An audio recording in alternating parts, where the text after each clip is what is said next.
Bonjour l'inconnu, c'est moi qui te salue aujourd'hui. Ah, je t'ai surpris. Hein? Ah ouais, quelle surprise, quelle surprise. Bah, c'est toi qui vas me poser les questions alors, si on fait comme ça. Très bientôt. Bien vu, bien vu. En tout cas, on va enchaîner sur le prochain thème là. Là, on va parler de Poutine.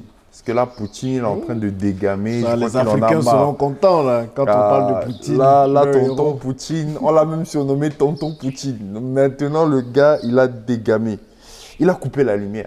Il a arrêté de distribuer l'énergie à l'Europe. On commence à voir les retombées de ça. Il y a la France qui va arrêter l'illumination de la Tour Eiffel à partir de 23 heures, dès le 21 septembre. Donc, c'est quelque chose qui va se passer là.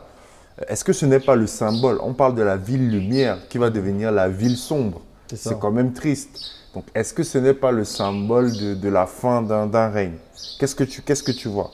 Moi, j'ai une petite amertume quand même par rapport à ça. Oui, dis-moi. Je me demande pourquoi Poutine n'a pas coupé ça depuis longtemps même. Voilà pourquoi les Tu vois, interviews avec toi, tu pourquoi fatigues. il n'a pas coupé depuis longtemps? Il a pris trop de temps avant de prendre cette mesure. Mais genre, comment Mais tu est-ce peux que dire c'est... ça? Non, mais moi, je ne suis pas forcément pro-Poutine, mais il y a des actions à un moment donné. Il faut que les gens soient responsables de ce qu'ils font. Qui a commencé les sanctions? Ah, C'est bien l'Europe qui a commencé les c'est sanctions. vrai. Ils ont sanctionné la Russie. Ils C'est l'ont vrai. sorti du système bancaire SWIFT parce Ouais. que pour eux, la Russie a mal fait d'annexer l'Ukraine. Pourtant, on sait pourquoi la Russie l'a fait. Ouais. Donc, moi, j'étais Poutine. Dès le premier jour, j'allais bloquer. Mais parce que le gars, c'est en réponse à tout ce que les gens font, en fait. Parce qu'il y a le bloc occidental avec les États-Unis en tête qui pensent qu'ils peuvent tout se permettre. Ils peuvent tout faire. Ce monde-là leur appartient. Demain, ils peuvent dire, bon voilà, toi, tu ne suis pas les règles, donc on te punit. Et ils vont punir comme ça. Et heureusement que Poutine leur tient tête. Et il a trop tardé avant de poser cette action.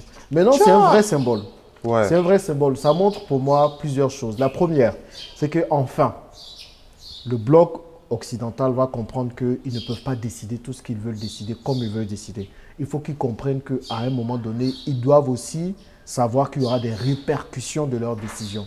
Quand ils prennent des sanctions, à quoi s'attendent-ils? Ils s'attendaient que la Russie capitule comme ça s'est passé Bruno dans Le d'autres Maire, pays. il a Mais beaucoup non, parlé de ça Bruno ne Le va pas Maire. arriver, comprends? Ouais. Mais moi, j'ai une question plus profonde que ça. Ouais. Tu vois, parce que ça, c'est tout ce qu'on voit, c'est Oui. tout ce qu'on nous montre. Oui. Mais moi, ma question, c'est que ça fait 6 mois ou un peu plus de 6 mois que cette guerre perdure. Pourquoi cette guerre perdure? Quand ça commençait, je vous disais, il y a quelques temps, quand ça avait commencé, que ce n'est pas une guerre qui va finir maintenant. Oui. Il faut faire attention, ça va perdurer. Oui. Donc, pourquoi, selon les gens, cette guerre perdure? Les gens peuvent le mettre dans les commentaires. C'est là que vous comprenez quelque chose de très Il y a un important. agenda. Parce que c'est quoi? Quand il y a des problèmes en Afrique, les mêmes Européens sont les premiers à dire « Mais oui, retrouvez-vous, discutez, préférez le dialogue, ne faites pas la guerre, patati patata » quand on a eu les problèmes entre Gbagbo et les rebelles en 2002.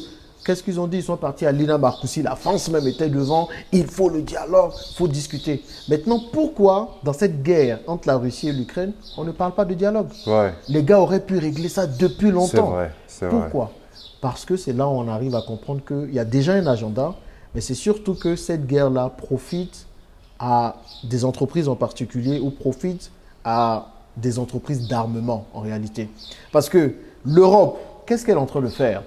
Pendant que l'Ukraine est en train de crouler sur les balles, l'Europe ne va pas privilégier le dialogue. Elle va dire oui, on va vous armer davantage. Donc vous avez tous les pays européens qui commencent à armer l'Ukraine pour que l'Ukraine puisse faire face à la Russie au lieu de chercher le dialogue. Mais à un moment C'est un donné, marché, quoi. c'est un marché. Ce sont les entreprises d'armement qui doivent écouler leurs produits. Pourquoi est-ce que les États-Unis créent les guerres à chaque fois? C'est pour ça. Cette guerre n'a pas été créée, mais elle a été provoquée. Parce que quand la Russie dit on ne veut pas que l'Ukraine intègre l'OTAN, parce Elle que a ses raisons. Voilà, elle a ses raisons. Parce sont que valables. ce n'est pas pour sa sécurité, mais que les États-Unis ou le bloc occidental insistent pour pouvoir faire entrer l'Ukraine dans le bloc, dans l'OTAN, c'est qu'ils savent ce qu'ils font. Mais c'est parce qu'ils ont des armements. Et ce sont des entreprises d'armement qui vont fournir les gens pour la guerre. Et eux, ils se frottent les mains. Ils se frottent les mains. Donc, ils s'en foutent que des gens meurent. Ils s'en foutent que des pays soient détruits. Tout ce qu'ils veulent, c'est tout simplement écouler leurs marchandises. Nous sommes dans un monde capitaliste. Donc, C'est ne vrai. vous attendez pas à ce que cette guerre finisse maintenant. parce que les lobbies qui sont derrière toutes ces dure. entreprises d'armement veulent que ça dure. Au prix de Et que ça va nombreuses durer. vies. Au prix de nombreuses vies. Et vous avez les Africains incroyable. qui sont derrière, qui ne comprennent pas cette dimension. Et qui sont là, oui, la Russie, oui, le bloc occidental. Non, moi je suis plus pour le bloc occidental. Non, eux, ils s'en foutent de ce pourquoi tu es pour. Eux, tout ce qu'ils veulent, c'est faire écouler leurs marchandises. Maintenant, prenons pour l'Afrique. Qu'est-ce qu'on dit? Quel est l'impact pour nous? Quel impact pour l'Afrique et pourquoi? Les États-Unis disent à un moment donné aux Africains de ne pas collaborer avec la Russie. Que tout pays africain qui va lever les sanctions et collaborer avec la Russie aura des problèmes. Tu vois? Pendant qu'eux-mêmes, ils mettent entre-temps, ils disent ça. Macron est en Algérie, il est parti au Bénin. Au Bénin, ils font tout ça. Et eux-mêmes, entre-temps, en cachette, ils vont prendre le gaz russe, ils continuent de compter sur le gaz russe pour pouvoir avoir les énergies. Le truc, c'est qu'avant, ils avaient même décidé de mettre un blocus sur le gaz russe. C'est qu'ils avaient l'habitude de payer un certain montant et ils ont dit maintenant, le gaz russe, comme sanction, on va le payer moins cher. Tu vois, on va le plafonner. On ne paye pas au-dessus d'un certain montant. Et heureusement que Poutine a dû répondre. Il a dit, bon, désormais, vous ne payez plus le gaz en dollars, vous allez payer en roubles. Et donc, le rouble a même pris de la valeur. 40%. Voilà, le rouble a pris 40% pendant que l'euro était en train de plonger. Ouais. Pour nous, c'est quoi? C'est qu'il faut qu'on ait les moyens de nous affirmer. Et comment on s'affirme dans un monde capitaliste? C'est avec les ressources. C'est avec les matières premières. C'est ça. C'est avec la puissance que nous avons. Comment comprendre qu'un continent où il y a toutes les matières premières, on n'arrive pas à s'affirmer? Mais est-ce que du coup, toi, comme conseil, quel conseil tu donnerais aux jeunes Africains d'ouvrir des comptes en devises? Qu'est-ce qu'ils devraient faire? Parce que l'euro est en train de chuter, le dollar sera le prochain. Si tu étais à leur place aujourd'hui, si tu étais en France, qu'est-ce que tu aurais fait? Moi, je leur dis, ils n'ont qu'à attendre la fête d'ouverture de compte là. Non.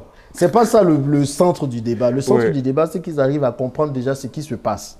S'ils comprennent ce qui se passe, je t'assure qu'ils vont prendre toutes les mesures nécessaires. Ils vont prendre toutes les mesures nécessaires derrière. Donc, on comprend déjà cette géopolitique et tout ça. Le fond, c'est qu'on se bat pour l'argent au final. C'est que pour ça. C'est au-delà de la puissance, de chaque bloc qui veut s'affirmer et tout. Le problème de fond, c'est l'argent. Ce sont les compagnies d'armement qui veulent écouler leurs armes. Maintenant, à ceux qui vivent en Europe, et ceux qui se demandent comment ouvrir les comptes, déjà, il faut avoir l'argent pour ouvrir des comptes à plusieurs devises. Donc, ceux qui n'ont pas l'argent, ne vous posez même pas cette question, continuez à chercher l'argent. Jean-Yves, attends, on se connaît. Tu as plein de villas ici, là. Il y a des frères qui veulent rentrer. Donne une villa. Non, ça, c'est pas ça. Ça va arriver. Ils peuvent venir aussi construire leur villa. Mais aujourd'hui, ceux qui ont des comptes en euros, vous allez les garder en euros.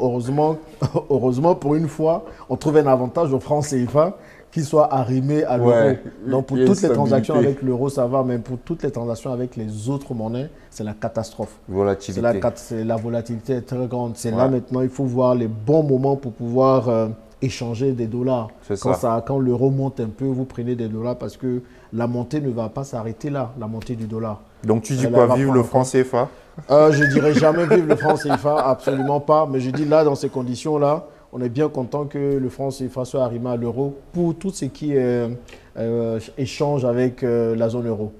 Mais forcément, ça coûte plus cher parce que la zone euro aussi a fait les échanges avec le dollar et forcément, il y a des problèmes. Mais moi, je veux qu'on revienne sur ce que Poutine est en train de faire. Je pense qu'il faut qu'on s'en inspire. Je sais que ça va être difficile aujourd'hui pour les Africains de s'affirmer à ce niveau-là, mais c'est à nous maintenant de prendre nos responsabilités et de comprendre que le monde est en train de changer. Le monde bouge. Et si nous n'utilisons pas toutes les matières premières que nous avons pour faire un peu pression sur tous nos partenaires, qu'ils soient européens ou asiatiques, alors nous allons encore tourner en rond et disparaître à force. Du coup, que penses-tu qu'on devrait retenir comme leçon par rapport à tout ça? Voilà. Moi, je pense que les Africains devraient comprendre une chose. Et cette chose, je n'arrête pas de le dire.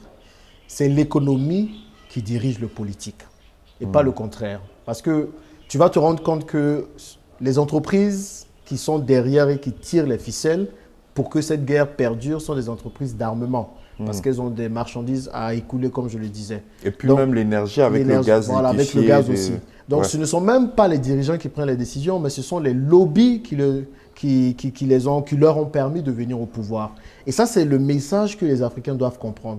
Parce que je vois beaucoup là qui sont là, oui, nos chefs d'État, ils ne font rien. Nos chefs de gouvernement, il faut qu'ils disparaissent de l'État et tout. Mais Qui les a mis là? Ouais. Ce sont des lobbies qui les ont mis là. Donc, ils font les avantages ou bien ils font les affaires de ceux qui les ont mis là. Ouais. Si la France met un président en Afrique, vous pensez que ce président va faire les affaires de qui? Ouais. De la France. C'est pour ça, à un moment donné, nous, en tant qu'Africains, au lieu de nous plaindre de nos chefs d'État, il faut venir avec une contre-proposition. Voilà, il faut venir avec une contre-proposition. Ouais. Il faut monter des entreprises, il faut monter des industries puissantes qui vont pouvoir financer les campagnes présidentielles.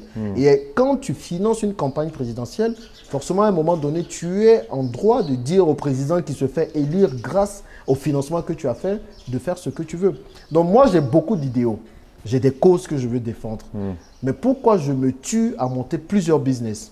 Parce que j'ai compris que ce sont ces business-là qui me permettront demain de pouvoir utiliser des hommes politiques en quelque sorte comme des marionnettes. Aujourd'hui, les hommes politiques le sont. Donc, à nous de comprendre cela. Et au lieu de nous plaindre à tout moment, je sais qu'il y a des gens qui sont bloqués dans la diaspora. Oui, mais qu'est-ce qu'on va faire de nos chefs d'État et tout? Non, ce n'est pas en te plaignant que ça va changer. Ce n'est pas faux ce que tu dis. Ouais. Donc, si on venant à monter des entreprises, ouais. si on venant à être puissant, que ça va changer. Prenons le cas du Bénin, et ça, c'est un cas palpable. Vous voyez le président Talon. Oui, Patrice Talon. Patrice Talon ne pensait pas se lancer dans la course au présidentiel. C'était un homme d'affaires à la base qui finançait les chefs d'État. Il a financé Boni Yahi et du coup, il avait les marchés comme ça. Il y avait des marchés qu'il détenait, le marché du coton et plein d'autres. Les Béninois sont bien placés pour le dire. Mais à un moment donné, quand il a vu que ses affaires étaient menacées, que peut-être sa vie était menacée, il s'est dit, bon là, maintenant je vais concourir et je vais venir aux affaires. Mais Boni Yahi, en tant qu'homme d'affaires, il pouvait, non pas Boni Yahi, Patrice Talon, en tant qu'homme d'affaires, il pouvait demander au président de faire tout ce qu'il voulait parce que c'est lui qui finançait. Donc il a fait un investissement et il s'attend à un retour. C'est ça, un retour. C'est comme ça que ça se passe. Exact. Ce n'est pas le politique qui décide. C'est pas une question de sentiment. Ceux qui sont là, qui regardent nos chefs d'État et puis qui se plaignent, qui pleurnichent et tout. Non, ce n'est pas les pleurnicheries qui vont faire que les gens vont changer. C'est l'argent qui compte. Nous sommes dans un monde capitaliste, malheureusement, où l'argent est roi. Soit on décide de comprendre cela et du coup, de comprendre les tactiques pour pouvoir régner, soit on continue de pleurnicher comme on sait bien le faire et rien ne va changer. Construisons des entreprises, mettons sur place des industries, devenons forts économiquement, déjà individuellement et ensemble, et ensuite nous allons financer des campagnes présidentielles, nous allons mettre au pouvoir les gens que nous voulons. Imaginez au Nigeria, si un président vient voir Aliko Dangote pour lui dire « finance ma campagne » et qu'Aliko Dangote finance cette campagne-là, le président va forcément arranger les affaires d'Aliko Dangote. Et c'est comme ça ça marche. Et on le voit avec cette guerre-là.